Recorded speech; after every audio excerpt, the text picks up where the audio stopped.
Assalamualaikum warahmatullahi wabarakatuh. Bismillah, walhamdulillah, wassalatu wassalamu ala rasulillah wa ala alihi wa sahbihi wa man wala.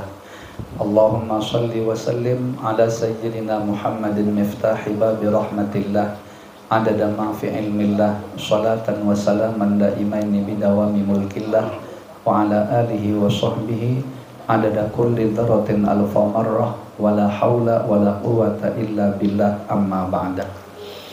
Para tetuha, para sesepuh yang hadir yang sama-sama kita muliakan, Bapak Ketua beserta pengurus yang juga sama-sama kita muliakan, Sohibul Bait beserta seluruh keluarga dan seluruh jamaah yang hadir, yang mana semuanya saja kita doakan mudah-mudahan senantiasa diberikan Allah panjang umur fi sihatin wa afiyah di dalam ketaatan kepada Allah Subhanahu wa taala.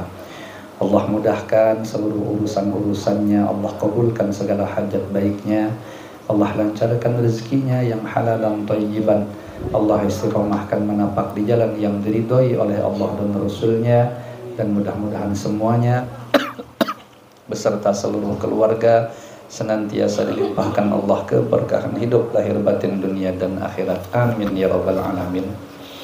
Kita akan lanjutkan keistiqomahan pelajaran kita, yaitu kitab Nasoihul Ibad.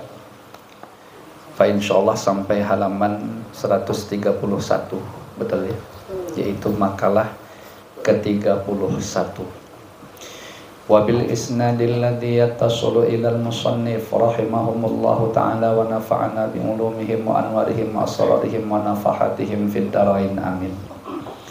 Bismillahirrahmanirrahim. Makalah ke-31.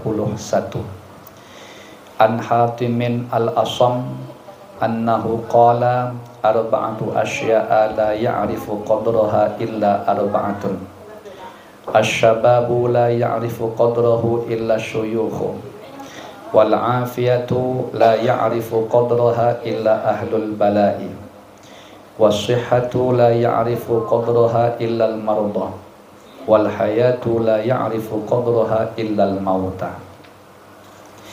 Imam Hatim al-Asam radhiyallahu anhu mengatakan bahwa ada 4 hal yang ukurannya hanya diketahui oleh 4 golongan. Ya, artinya ada yang mengatakan istilahnya itu sesuatu ini sangat mahal ya. 4 hal ini sangat mahal, yang tidak akan diketahui kadar kemahalannya itu kecuali 4 golongan. Nah, yaitu A atau 1, masa muda. Nah, masa muda itu sesuatu yang mahal. Tak terasakan nikmatnya atau tidak ada yang tahu betapa mahalnya kadar masa muda itu kecuali oleh mereka yang sudah tua. Nah, makanya hasil survei orang tua itu rata-rata nyesal. Ya. Kenapa menyesal? Karena mereka sadar bahwa betapa masa muda itu sudah lewat dan tidak akan mungkin bisa terulang kembali. Dan mereka sadar betul di saat kemarin masih muda, mereka lebih banyak menyia-nyiakan masa muda itu kepada hal-hal yang maksiat. Sekurang-kurangnya kalau tidak maksiat, lalai, yaitu tidak diisi dengan hal-hal yang berharga yang menjadi sabab terangkatnya derajatnya sehingga bisa memasukkannya ke dalam surga.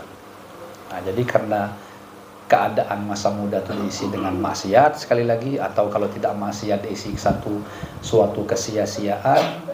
Nah, sementara kan tidak bisa lagi itu ulang. Nah, sehingga yang terjadi adalah ya menyesal itu. Tapi itulah uniknya Allah Subhanahu wa taala. Terkadang Allah memang bikin hamba ini lalai ini masa mudanya, ahli maksiat. Nah, di situ akhirnya nanti di ujung-ujung Allah Ta'ala berkenan memberikan kesadaran atau bahasa agamanya itu taubat kepada si hamba yang lalai tadi. Lalu dia bersungguh-sungguh, serius, bermati-matian untuk mengisi masa tuanya itu. Ya, jadi sesuatu yang tertinggal di masa muda itu ditambal sama dia, ya, dikodok sama dia, dikejar waktunya oleh dia.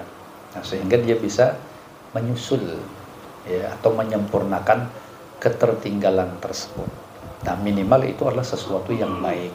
Ya, artinya masih syukur Allah masih memberikan kesadaran, walaupun kalau dihitung secara hitungan terlambat.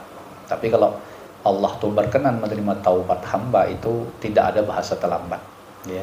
Nah, tetap itu sesuatu yang bagus. Yang tidak diberi Allah lalu-lalu itu yang luput lalu.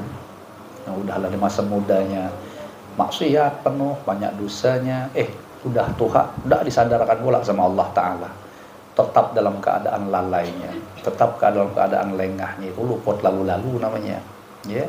Nah, sekurang-kurangnya kalau macam kita nih, kita dikategorikan apa nih? Karena bahasa yang digunakan di sini oleh beliau adalah syuyukh. Syuyukh itu ya macam saya ini berarti sudah tuha. Karena syuyukh itu kalau dalam ta'rif ulama itu ada yang mengatakan bahwa syuyukh itu atau orang tua itu umurnya 40 tahun ke atas. Jadi macam kami, Bang Amin, Julak itu sudah kategori syuyukh, sudah tuha. Nah, yang umur sekarang ini kurang 40, nah, itu berarti disebut muda. Ya, muda. Nah, tinggal kita ukur aja umur kita macam mana. Nah, kalau masih muda macam Darso, masih 17 ya Bang Amin. Artinya kalau pian ini merasa sekarang ini di bawah 40, lalu Allah takdirkan alhamdulillah pian ini beribadah terjaga, alhamdulillah kita ukur aku masih muda. Tapi alhamdulillah sholat 5 waktu aku alhamdulillah sempurna, ya. Nah, kadang-kadang bisa juga lalai sedikit tertinggal, tapi cepat dikodoi, sehingga kita ukur dari umur kita balik 15 tahun kayaknya aku tidak adalah punya tanggungan. Nah, alhamdulillah itu berarti beruntung ya digariskan Allah model seperti itu. Tinggal dijaga. Kenapa? Karena Allah tidak pernah menjamin penjagaan itu. Kadang-kadang bisa bagus masa muda itu, sekali sudah lewat 40 macam hantu kelakuannya. Ada yang macam itu, ada juga berparah gitu istilahnya. Nah, kita tidak mau yang model seperti itu. Kita maunya itu kalau dia memang betul-betul sudah bagus dari anom, dari sebelum 40, mudahan terus stabil sampai kita meninggal dunia. Nah, seperti itu. Yang tidak bagus sih macam tadilah, muda bagus, taat, rajin beribadah, rajin pengajian, rajin. Soalnya sudah lewat 40, mulai kumat. Ya, ada yang menarik itu tuh ada. Nah, makanya kita takut yang senang gitu. Menurut saya daripada yang model-model anom rajin itu lebih bagus yang contoh pertama tadi, yang lalalalai tadi tuh. Sekali tuha baru dia taubat. Bagus macam itu malah. Karena yang penting tuh poinnya tuhanya itu taubat itu. Ya. Nah, ada yang dia modelnya dua-duanya parah, muda ya parah, ya tuha juga parah. Nah, ada yang lurus dari muda sampai ke tuhanya itu. Itu ya tadi. Semua dibalikkan coba dalam kondisi keadaan kita. Nah, cuman usahakan mulai dari sekarang menuju ke kematian kita yang kita tidak mengetahui itu kapan waktunya, kapan ajalnya. Nah, mudahan kita bisa istiqomah. Istiqomah itu apa ya? Takwa. Takwa itu apa? Iya, selalu berada di bawah keridhaan Allah Subhanahu wa taala dengan menyempurnakan yang ada dan menambal yang sudah tadi itu. Nah, itulah yang menjadi harapan kita. Jadi betul kata beliau, masa muda tak terasakan nikmatnya atau tidak diketahui kemahalan harganya kecuali oleh mereka yang sudah tua. Nah, makanya tadi dibilang orang tua rata-rata nyesal karena mesti dia akan sadari amalnya masih sedikit, dosanya banyak gitu. Kemudian yang B atau yang kedua, yang mahal itu adalah keselamatan. Nah, di sini bahasa beliau keselamatan, padahal bahasa Arabnya afiyah. Kita maknai apa dulu ya? Apa adanya dulu. Keselamatan tak terasakan nikmatnya kecuali oleh mereka yang terkena musibah. Nah, bolehlah dibahasakan selamat. Boleh juga dibahasakan al-afiyah itu adalah kesejahteraan hidup. Nah, kesejahteraan hidup itu Allah lengkapi sandang pangan kita. Alhamdulillah ibaratnya itu kita berumah, ya, kita berpenghasilan yang mencukupi.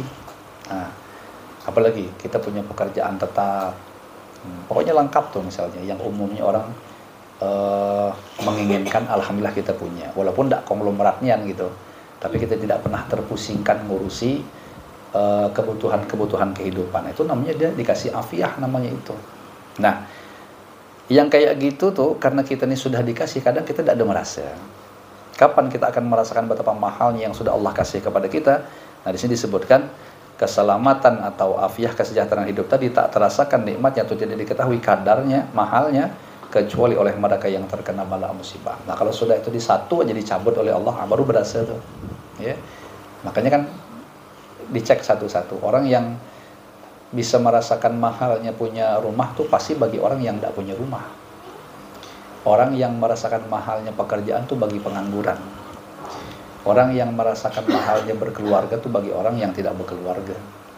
Orang yang merasakan mahalnya berduit tuh bagi orang yang berhutang. Nah, begitulah kira-kira tuh. Nah, jadi kalau kita tidak punya hal-hal yang terfikirkan tadi, kok Allah berikan itu, untung sebenarnya. Ya, untung gitu itu. Jadi kita disebut afiah. Kata-kata afiah ini bisa memang tadi dimaknai arahnya kepada kesejahteraan hidup. Bisa juga afiah ini maknanya diarahkan kepada dijauhkan Allah dari segala sesuatu yang tidak diinginkan atau sesuatu yang kita benci. Allah jauhkan, itu namanya kita dapat afiah namanya. Ya. Ada lagi afiah ini dimaknai oleh ulama adalah kesehatan batin. Makanya biasanya sampokannya itu dengan sehat. Nah, kalau kita doakan orang semoga kau diberi Allah sehat dan afiat. Nah, itu berarti sehat itu maksudnya kesehatan zahir, sedangkan afiat adalah kesehatan batin. Ya, banyak orang yang disabut salah satunya. Ya. Tubuhnya sehat, tidak ada penyakit dari ujung rambut sampai ujung kepala, tapi hatinya tertekan. Nah, ada juga dibalik orang yang penyakitan malah sekujur tubuhnya itu, walaupun tak semuanya, tapi ada satu-satu titik gitu. Entah sakitnya di kepala, entah sakitnya di lambungnya, entah sakitnya di betisnya, entah sakitnya di tulangnya. Itu penyakit di apa adanya itu di tubuh, tapi batinnya sehat. Nah, batinnya sangat sehat. Ya, batinnya itu selalu tertuju untuk mendekatkan diri kepada Allah, batinnya selalu bersyukur. Nah, itu sehat batinnya, tapi tubuhnya yang kena. Nah, kemudian yang C atau yang ketiga di sini disebutkan secara spesifik kesehatan badan, ya, sihah tadi itu. Tak terasakan nikmatnya atau sangat mahal harganya tidak akan diketahui kecuali oleh mereka yang sudah jatuh sakit. Ini secara fisik lah tentu. Ya. Orang tahu betapa nyamannya punya sakit, punya sakit pula, sehatnya tubuh, misalnya terbebas daripada diabetes, kencing manis. Itu bagi orang yang menderita penyakit itu baru tahu kalau badan itu tidak ada diabetesnya, mahal harganya gitu. Ya, orang yang mengetahui kadarnya asam urat itu ya bagi orang yang tidak kena asam urat. Ya, orang yang tahu nyamannya makan segala makanan, minuman segala minuman, ya, itu bagi orang yang terganggu dalam urusan itu. Ya, salah satunya ginjal.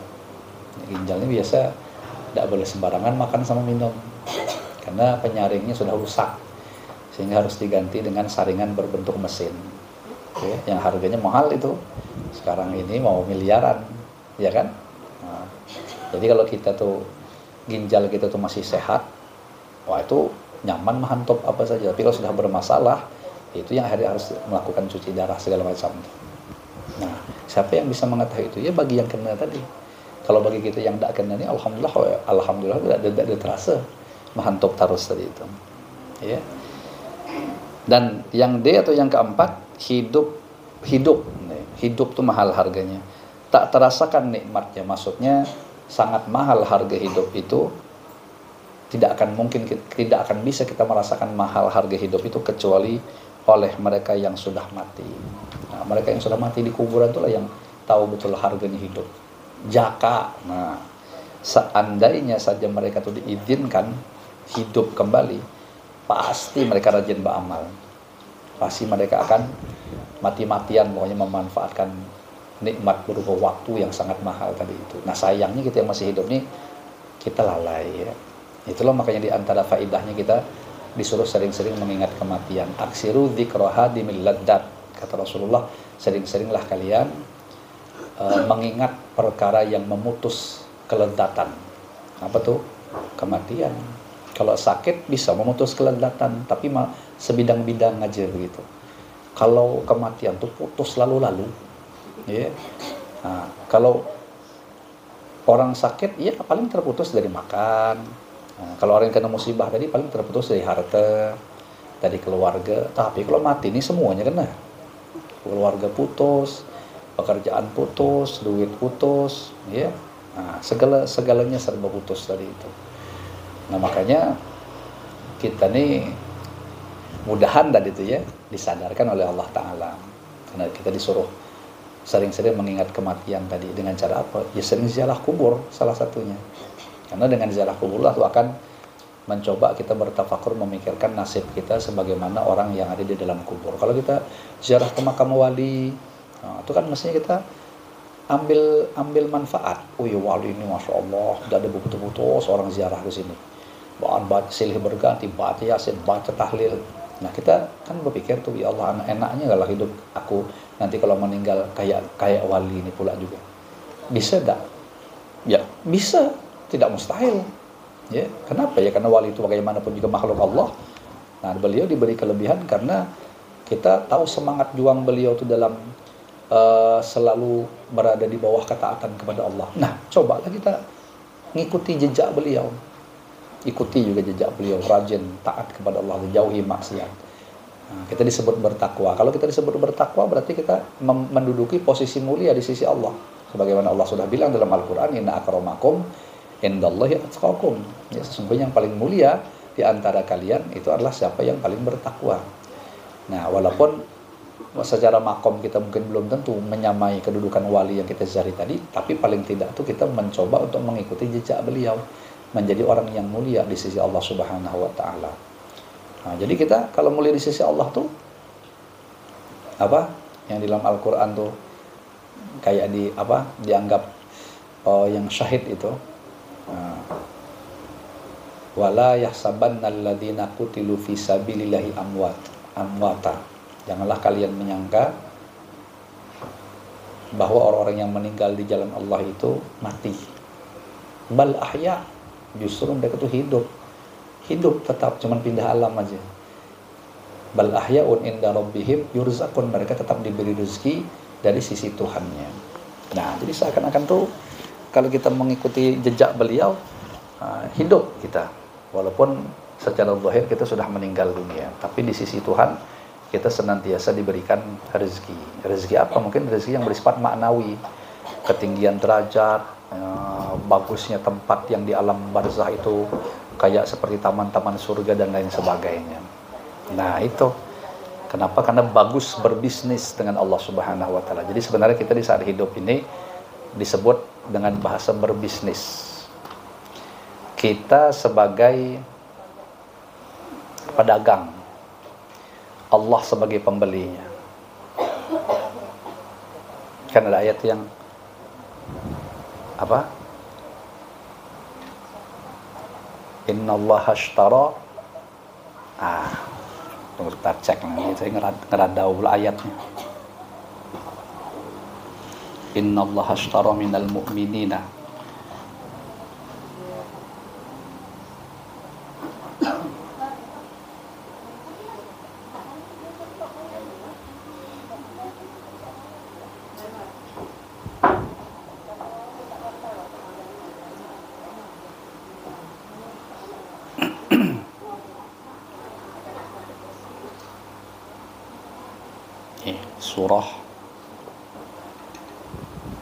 surah Taubat, At-Taubah ayat 111.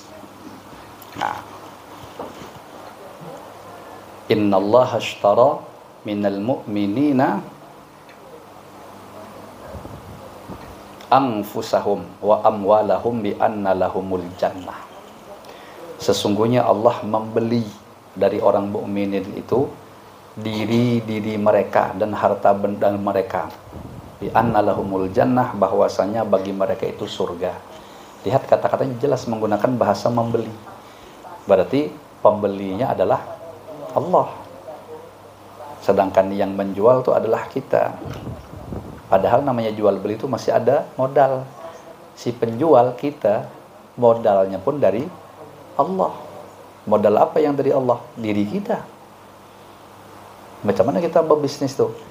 Pakai atau gunakan diri kita itu untuk taat kepada Allah. Nah, jadi setiap kita menggerakkan tubuh kita taat kepada Allah tuh namanya kita sedang menjual diri kepada Allah. Allah belinya pakai pahala. Yang pahala itu nanti diakumulasi, ujung-ujungnya berbentuk surga. Bi anna lahumul jannah. Nah, ini macam malam nih. Ini kita sedang jual diri namanya nih. Kita jual diri kita gunakan, maksudnya jual diri itu satu istilah kita pakai untuk ketaatan. Dan harta benda kita pun kita mainkan, kita jual juga harta benda kita. Padahal diri kita dan harta benda kita lagi-lagi hakikatnya juga dari Allah, minallah. Lalu ilallah, kita balikkan kepada Allah, kita jual lagi kepada Allah. Harta benda kita mana yang kita mainkan nih?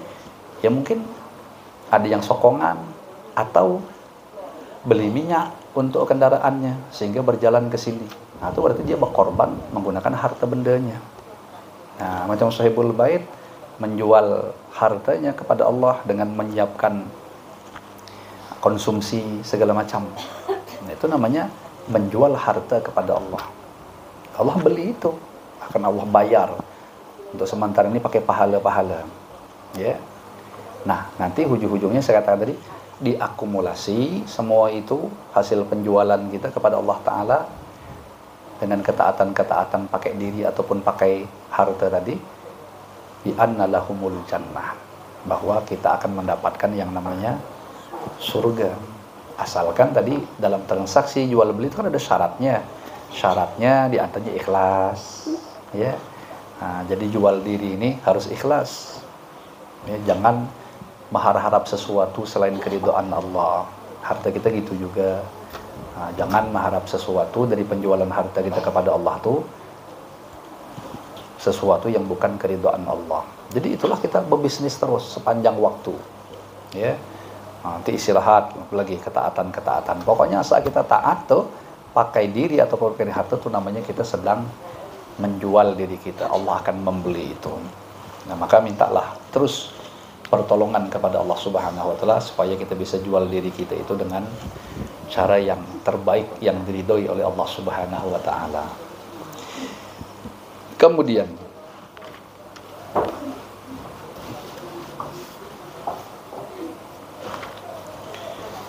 jadi orang yang sudah meninggal dunia tuh kepengen sebenarnya untuk hidup kembali supaya bisa melakukan berbagai macam aktivitas amal kebaikan, ya.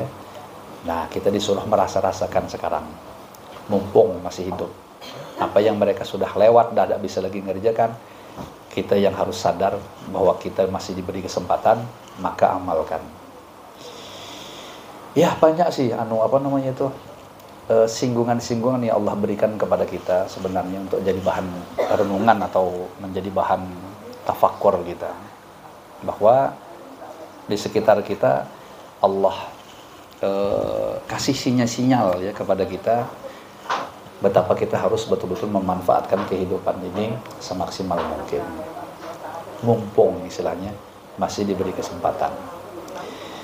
Seorang penyair yaitu Abu Nuwas atau Abu Nawas, nama aslinya adalah Ibnu Hani. Nah, itu nama asli Ibnu Hani. Dalam Bahar Tawil, ada yang pernah belajar ilmu arud tak? Kalau tidak ada pernah belajar pasti tidak tahu apa yang namanya bahar itu. Bahar itu banyak, ya, hampir 15-an. Nah, jadi salah satunya adalah namanya Tawil. Beliau mengatakan sebagai berikut. Dzunubi in fakkartu fiha kathiratun wa rahmatu rabbi min dzunubi awsa'u. Ini kalau Tawil nih mirip seperti apa lagunya ya? Bentar.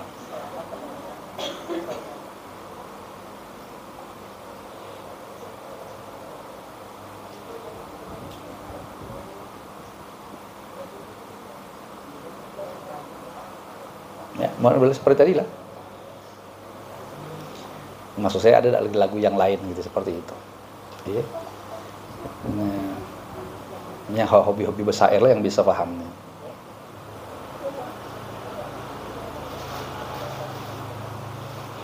Wa ma tama'i fi sholihin in amiltuhu walakinnani fi rahmatillahi atma'u huwallahu maulaya alladhi huwa khaliqi wa inni lahu abdun uqirru wa akhda'u fa iyyaku ghufranun fadzalika rahmatun wa in takunil ukhra fama ana asna'u.